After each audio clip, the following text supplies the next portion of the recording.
ವೀಕ್ಷಕರಿಗೆಲ್ಲ ನಮಸ್ಕಾರ. Welcome to my YouTube channel. Zee Kannada ವಾಹಿನಿಲಿ ಹೊಸ ಕತೆ ಆರಂಭವಾಗೋದಕ್ಕೆ ರೆಡಿ ಆಗ್ತಾ ಇದೆ.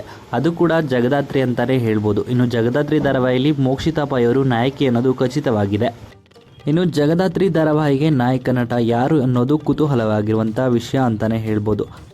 ಇದಕ್ಕೂ ಮುಂಚೆ ಜಗದಾತ್ರಿ ಧಾರಾವಾಹಿಯಲ್ಲಿ ದೀಪಕ್ ಗೌಡ ಅವರು ನಾಯಕ ನಟ ಎನ್ನೋ ಮಾಹಿತಿ ಇತ್ತು. ಆದರೆ ಕೆಲವು ಕಾರಣಗಳಿಂದ ದೀಪಕ್ ಗೌಡ ಅವರು ಕಥೆಯಿಂದ ಹೊರ ಬಂದಿದ್ದಾರೆ. ಆದರೆ ಇದೀಗ ಕಲರ್ಸ್ ಕನ್ನಡ ನಾಯಕ ನಟರಾಗಿ ಮಿಂಚಿದಂಥ 3 ನಟರಲ್ಲಿ ಒಬ್ಬರು ಮೋಕ್ಷಿತಾ ಪೈ ಅವರಿಗೆ ಜೋಡಿ ಆಗ್ತಿದ್ದಾರೆ. ಅದ್ಯಾರ್ಯಾರು ಅಂತ ನೋಡೋದಾದರೆ ಬಿಗ್ ಬಾಸ್ ಕನ್ನಡ ಸೀಸನ್ 12ರ ಸ್ಪರ್ಧಿಯಾಗಿದ್ದಂಥ ಧನುಷ್ ಗೌಡ, ಹಾಗೆಯೇ ರಾಮಾಚಾರಿ ಧಾರಾವಾಹಿಯಲ್ಲಿ ನಟನಾಗಿ ಕಾಣಿಸ್ಕೊಂಡಿದ್ದಂಥ ಋತ್ವಿಕ್ ಕೃಪಾಕರ್ ಅವರ ಹೆಸರು ಸದ್ದು ಮಾಡ್ತಾ ಇದೆ. ಇದರ ಜೊತೆಗೆ ಮುಂಚೆ ಕಲರ್ಸ್ ಕನ್ನಡ ವಾಹಿನಿಯಲ್ಲಿ ಪ್ರಸಾರವಾಗ್ತಿದ್ದಂಥ ಅಗ್ನಿಸಾಕ್ಷಿ ಕತೆ ಬಗ್ಗೆ ನಿಮಗೆ ಗೊತ್ತೇ ಇದೆ.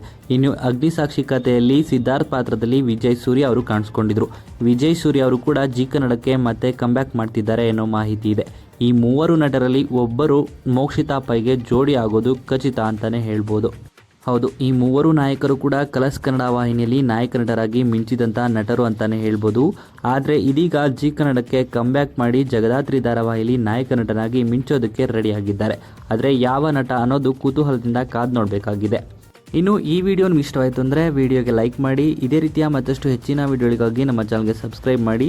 ಇನ್ನು ಜಗದಾತ್ರಿ ಧಾರಾವಾಹಿಯಲ್ಲಿ ಮೋಕ್ಷಿತಾ ಪೈ ಅವರಿಗೆ ಯಾವ ನಟ ಅಂದರೆ ನಾನು ಹೇಳಿರುವಂಥ 3 ನಟರಲ್ಲಿ ಯಾವ ನಟ ಜೋಡಿ ಆದರೆ ಚೆನ್ನಾಗಿರುತ್ತೆ ಅಂತ ನಿಮ್ಮ ಅನಿಸಿಕೆಯನ್ನು ಕಮೆಂಟ್ ಮೂಲಕ ಕಮೆಂಟ್ ಮಾಡಿ ತಿಳಿಸಿ.